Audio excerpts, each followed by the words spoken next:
Hello everyone. This is the video for chapter number 1, Nature of Statistics, part 1. In this video we're going to cover the following topics. What is statistics? We're going to explain what is statistics, and then we're going to identify sample and a population, and we learn the difference between a descriptive and inferential statistics. So let's start. First of all, what is data? Data is any piece of information or observation that have been collected. When you collect some information, you have certain purpose in mind. You don't collect any information just for the sake of it. For example, let's say I want to know what is the average height of the students in my class. So what I will do, I will take the information from, I will take the heights of all the students in my class, I will add them and divide by the number of students. In this way, I will get the average height of the students in my class. I want to know who is the shortest student in my class, who is the tallest student in my class. So I will collect information. That information which I have collected is called the data. Remember, data is the lifeline, is the blood of any statistical study. Let's say if there is no data, remember there is no need for this subject. There is absolutely no need for this subject. So data is any piece of information you have collected, and it is the lifeline. It is the heart or blood of any statistical study. Next we want to see what is a statistics basically. So statistics is a branch of mathematics, a branch of science in which we do the following things. What we do, we collect, we organize, we analyze, and we interpret the numerical information from the data. These are the four things we do in a statistics. We collect the data, we organize it, we analyze it, and we try to interpret the numerical information out of their data. Such a study, such a branch of math is called statistics. Next we see what is the difference between a sample and a population. What is the sample data and what is the population data? This is a very important concept. Without clear understanding of this population and sample, you won't be able to move smoothly in this chapter, right? So we use this word population in our everyday life, and usually that means it's an individual, the people. But in statistics, this word is used in a different way. It can be people, it can be anything, any individual, any item, anything which is under consideration of a statistical study. Such a collection of items or individual is called a population. And what is a sample? A sample is a small part of the population. It's just a small part of it, right? And it's not the whole population. It's just a small part of it from which we get the information. Such a small part of the population is called a sample. So when we are dealing with the data, so you should be very clear about that. Either we are talking about a sample data or we are talking about a population data. This word all is very important. Usually when there is the word all, it usually means that we are talking about a population data. For example, all students of Berkeley College. So we are talking about a population. All students of the major of accounting major, let's say, right? All accounting major students in Berkeley College. So usually this word all plays a very important part, and it's usually a keyword for the understanding purpose, right? So this is important. So you need to understand that. Let's take an example to understand the difference between a sample and a population. I will come back to this one, census. I will come back to this. First, let me do this example. A manager wants to test the reliability of some new fiber optic Ethernet cable that computer department has just received. They have received 7 boxes containing 40 cable. The manager doesn't have a time to test every cable in the box. The manager will choose one box at random and test 8 cable chosen randomly within the box. Now he's asking, the first question he's asking, what is a population?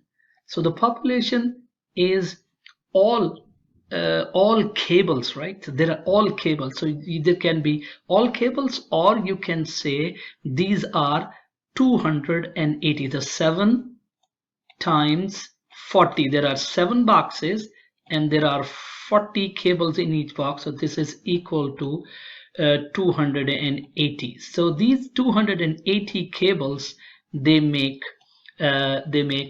our population. And what is a sample? A sample is a part from which the information is selected. Look at that. In the one box at random and test 8 cables. So these 8 cables, they makes a sample. So the population is 280 cables, and a sample is only those 8 cables which are used for testing. So it's very important that you understand this difference. Either we are dealing with a sample data or a population data. Now let's come back to this idea. What is a census? So first of all, before I tell you what is the census, you need to understand why we do sampling.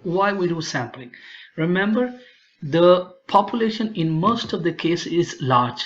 Like we don't deal with a population which is small. In a practical application problem, the population is huge and a very large population, right? For example, there are thousands and thousands of people, like all adults living in the state of New Jersey, right? There are millions of adults who live in the state of New Jersey, right? So usually the population is huge. When we want to collect some information, we cannot collect the information from the entire population. Why? Because we don't have a time, we don't have resources, we don't have manpower to conduct the study from every member of the population. For this reason, for this purpose, we resort to the sampling. We go to sampling. We select a sample. And what is a census? A census is a collection. If you collect the data from every member of the population, then such a process is called a census. And nowadays you must be knowing this is 2020 and this is the census year in the USA. The census is conducted, and you may be getting, I got a letter from the department that they asked me to provide an online information for all the members living in my family and stuff like that. They are collecting the data from every member of the population. Such a process is called a census. I hope you have learned this word, you know this word before, right? So this is very important that you understand the difference between a sample data and a population data, right? Okay, let's now study two major types of statistics. One is called a descriptive statistics, another one is called inferential statistics. First, we're going to concentrate on a descriptive statistics. Look at the word descriptive. Can you tell me the root word for this word descriptive?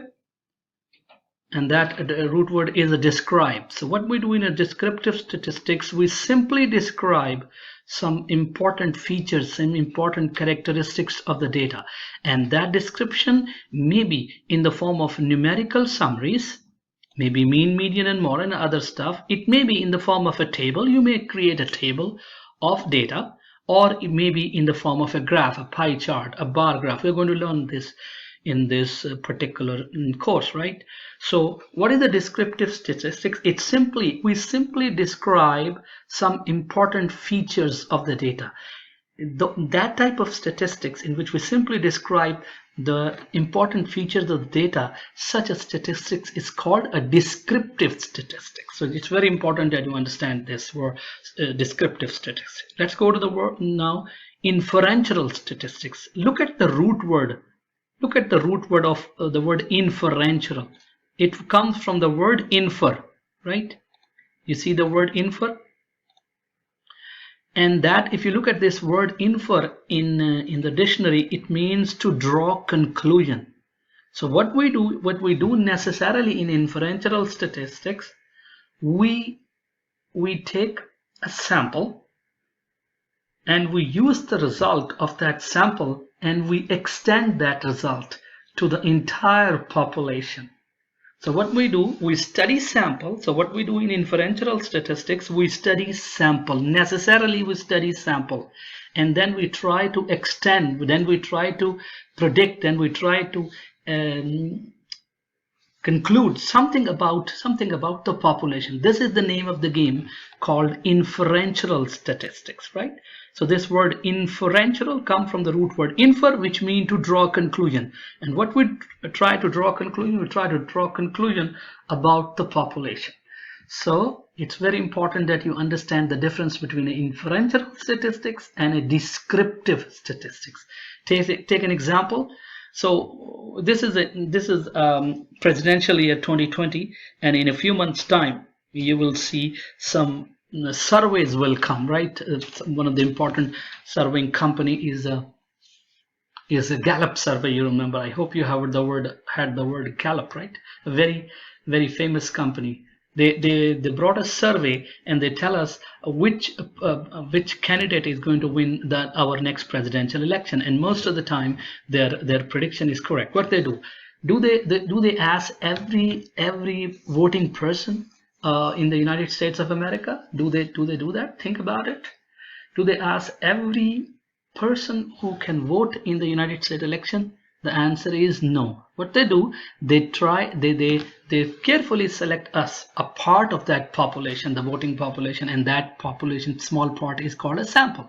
So they necessarily select a sample and they get information. They ask those people about their voting preference. And from that voting preference, they try to conclude about the entire population. So look at this example. Statistician analyze the information obtained from a sample of a voting population to make an inference. They try to draw a conclusion about the preference of entire population. Inferential statistics provide the methods for drawing such a conclusion. So what it's saying, that we want to conclude about the entire population, and we can't access the entire population, so we take a small part of that population, and that small part is called a sample. So it's very important that you understand whether we are dealing with the inferential statistics or we are dealing with the descriptive statistics. In the homework problem or in the questions, in the exam question, I will give you a scenario and I will ask you whether is it a descriptive statistics or is an inferential statistics. So my rule of thumb is this. I look at the scenario and I ask myself, am I trying to draw any conclusion about the population? I look at the scenario, there will be a different scenario, and I ask myself, am I drawing any conclusion about the entire population? Am I studying sample? And am I trying to draw a conclusion about the entire population? If the answer is yes, then it is always an inferential statistics.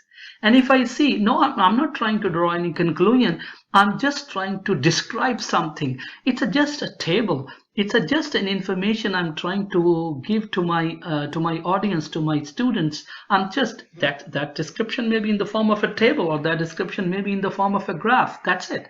Then it will be a descriptive statistics. So that's my rule of thumb of distinguish between a descriptive and inferential statistics. Am I trying to draw any conclusion after studying a sample? If the answer is yes, it is an inferential statistics. If the answer is no, then it is a descriptive statistics. I hope that the concept discussed in this video are clear. Thank you very much for watching.